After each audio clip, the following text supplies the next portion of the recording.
महान पिता के घर महान पुत्र का जन्म। अक्सर हमने तो यही देखा है, पिता महान होते हैं, माँ बाप महान होते हैं तो औलाद निकृष्ट हो जाती है, और कभी कभी ऐसा होता है कि औलाद महान होती है तो माता पिता निकृष्ट हो जाया करते हैं। ऐसा कभी नहीं मिलता है कि महान पिता के घर महान पुत्र का जन्म हो। बहुत कम होता है जिसके माँ बाप भी महान हो और जिसका पुत्र भी। बहुत कम ऐसा जीवन या तो अयोध्या के सम्राट नाभिराय के जीवन में घटती है ये घटना, या किसी दशरथ के जीवन में घटती है। महान पिता के घर में महान पुत्रों का जन्म होना सबके बस की बात नहीं है, ध्यान रखना है। हो सकता है आपकी औलाद इतना अच्छा जीवन जिए जितना अच्छा जीवन आपने ना जिया हो सकता है आपकी औलाद ऐसा जीवन जिए कि जिंदगी भर की तुम्हारी इज्जत मिट्टी में मिलकर के खाक हो जाए। बहुत किस्मत वाले होते हैं महान पिता के महान पुत्र होना। ऋषभदेव केवल अपने महान पिता के महान पुत्र ही नहीं थे, बल्कि ऋषभदेव ऐसी विभूति थे इस धरती पर कि महान पिता नाभिराय के महान पुत्र ही नहीं बल्कि भरत बाहुबली जैसे के महान पिता बनकर के भी ऋषभदेव खड़े हुआ करते हैं। ध्यान रखना, महान पुत्र ही नहीं महान पिता ऐसा बहुत कम होता है। हो सकता है कि आप अपने माँ बाप के महान पुत्र हो लेकिन आपका पुत्र महान ना हो। पुत्र महान होना अलग चीज है और बच्चों का महान पिता बनना अलग चीज हुआ करता है। बहुत वैभव इस परिवार। मैं पिताओं से निवेदन करूंगा कि अपने बच्चों को ऐसे संस्कार दीजिए। एक पिता होने के नाते आपका फर्ज बनता है, दायित्व बनता है कि अपनी औलाद को इस काबिल बनाओ कि तुम्हारी औलाद विद्वानों की सभा में अग्रिम पंक्ति में बैठने की ताकत रखती हो। ध्यान रखिए, तो समझना तुमने एक पिता का फर्ज निभाया है, तो समझना तुमने एक पिता का दायित्व निभाया है। एक पिता का इतना ही कर्तव्य होता है कि जहां जहां सब लोग बैठे हो वहां तुम्हारे बेटे को बैठने में शर्म नहीं आना चाहिए। बेटा सबसे आगे की पंक्ति में आकर बैठना चाहिए। ध्यान रखना, ज्ञानियों के बीच मूर्खों के बीच तो सबकी औलाद बैठ जाती है, अज्ञानियों के बीच तो सबकी औलाद बैठ जाती है। एक पिता यदि अच्छे संस्कार देता है तो अपने बच्चों को विद्वानों की सभा में आगे बिठाता है, महापुरुषों की सभा में बैठने की काबिलियत रखता है। माताओं से निवेदन करूंगा अपने बच्चों को इस काबिल बनाओ कि वो दिगंबर संत की पिच्छी ना पकड़ सके कोई बात नहीं, कम से कम उनके कमंडल पकड़ने की योग्यता उसके भीतर जरूर आनी चाहिए। इस योग्य तो अपने बच्चों को बनाइए, ऐसे संस्कार दो अपनी औलाद को। कुछ फर्ज औलाद का भी हुआ करता है। औलाद का एक फर्ज होता है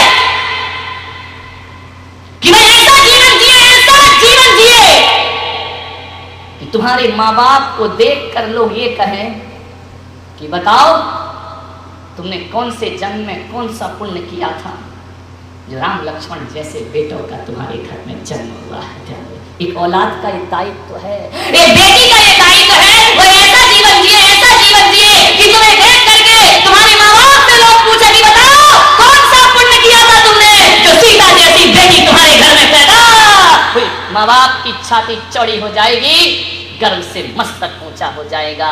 ऐसा जीवन मत जियो मेरे बच्चों कि तुम्हारे माँ बाप को किसी से नजरें मिलाने में शर्म महसूस होने लगे। ध्यान रखिए, माँ बाप का भी फर्ज है, बच्चों का भी कुछ फर्ज होता है। ऐसी जिंदगी बनाओ कि लोग पूछें कौन सा पुण्य तुमने किया था। आज हम संतों को देखो, हमारी ही जय जयकार नहीं होती है, हमारी माँ बहनों से भी लोग कहते हैं कि बताओ धन्य है वह जननी जो ऐसे बच्चों को जन्म दिया करती है। ध्यान रखिए, ऐसा जीवन बनाओ। आज की युवा पीढ़ी से मैं यही निवेदन करना चाहता हूँ, ऐसा जीवन बनाओ लोग तुम्हारे माँ बाप के पुण्य की सराहना करें। बताइए क्या कोई कितने भी धनपति हो जाना कोई सराहना ना करेगा, लेकिन चरित्र ऐसा बनाओ कि दुनिया के हर माँ बाप समझे कि ऐसा बेटा हमारी कोख से भी पैदा होना चाहिए। उनका माँ बाप बनना सार्थक और सफल हो जाएगा दोनों तरफ से।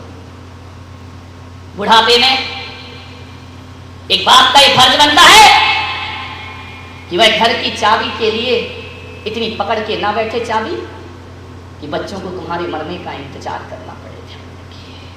समझना है जिंदगी, इतना महान जीवन जी।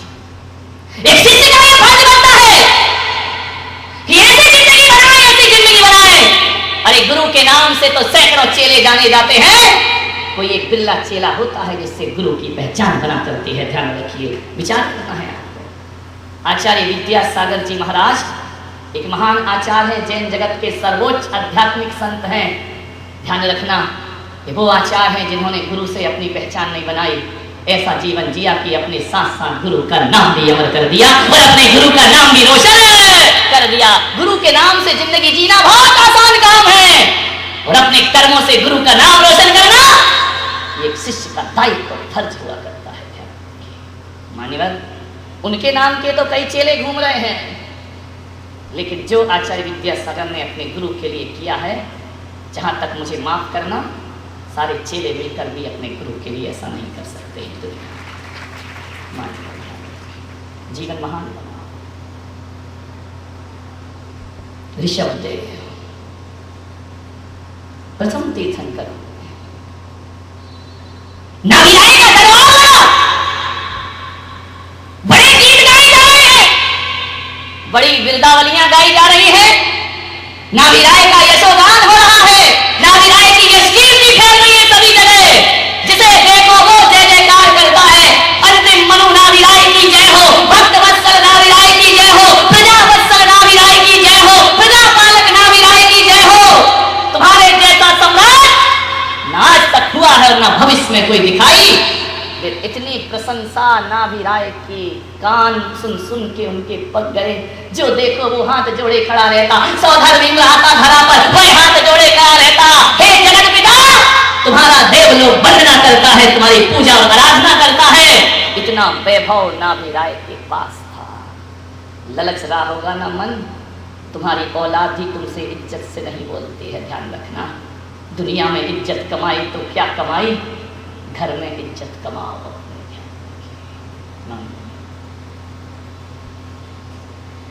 एक बात याद रखना, यदि अपनी प्रशंसा चाहते हो तो दूसरों की प्रशंसा में रोड़े मत अटकाना। जो दूसरों की प्रशंसा में रोड़े अटकाते हैं उन्हें जीवन में कभी प्रशंसा नहीं मिला करती है। मैं तो कहता हूं कि जीवन में बहुत ऊंचाइयों पर चढ़ो, बहुत ऊंचाइयां पाओ, लेकिन एक बात याद रखना, किसी की छाती पे चढ़ के ऊंचाइयां मत पाना। जो भी ऊंचाइयां पाना, अपने पांव और अपने भाव के दम पर जीवन की ऊंचाइयों को प्राप्त करिए। किसी को रोकते हुए ऊपर मत उठिए, किसी को पीछे ढकेलते हुए ऊपर मत उठिए। अपना जीवन स्वयं बनाओ। किसी की बुराई निंदा करके जीवन में ऊपर नहीं उठ सकते हो, और जो इन बातों में लग जाता है वो जीवन की ऊंचाइयों को कभी प्राप्त नहीं कर सकता है। खूब ऊपर उठो, खूब नाम कमाओ, खूब यश कमाओ, बहुत लोकप्रियता कमाओ। लोकप्रिय होना कौन नहीं चाहता है, लेकिन किसी की लोकप्रियता का हनन करके हम सोचे कि हम लोकप्रिय हो जाएंगे तो तिल में तेल, ध्यान रखना, रेत में तेल निकाले जैसा एक दुष्ट कार्य होगा हमारे जीवन में। मत अटकाओ रोड़े किसी की जिंदगी में। नाभिराय वृद्धावस्था में भी दरबार पे बैठे। मैं आपसे कहता हूं कि कितना भी बुढ़ापा आ जाए, कितने भी हम बुजुर्ग हो जाए, कभी लाचार मत होना।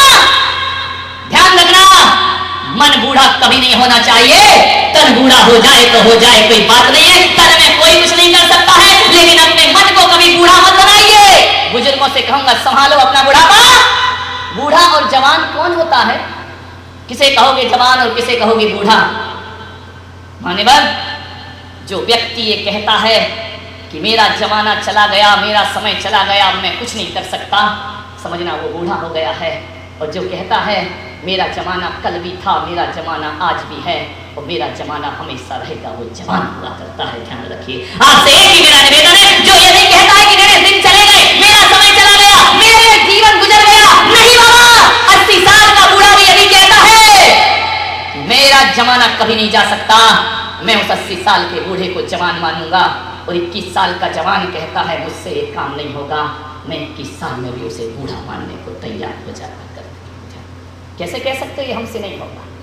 सब कुछ हो सकता है। बुढ़ापे को लाचार मत बनाओ, बुढ़ापे को पराधीन मत बनाइए। तन बूढ़ा हो तो हो, मन जवान होना चाहिए।